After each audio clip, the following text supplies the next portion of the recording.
In order to check for accessibility errors, simply click the Poptech logo on the bottom of your page, which will open up the interface that will show you how many errors and alerts you have on this page.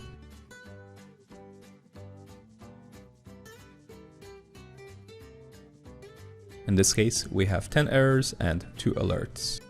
Alerts are suspicious locations that you have to check and make sure that there are no problems. Simply click on the desired area to expand. The icons will show you how many errors or alerts you have in that particular area. You can click the different icons to see the different results.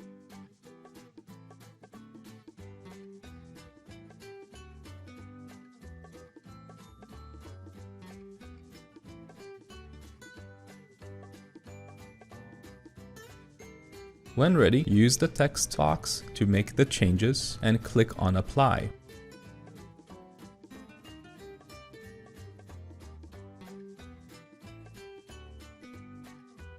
You will get a confirmation and you will see your changes being made on the left side of the screen. Repeat this as many times as needed.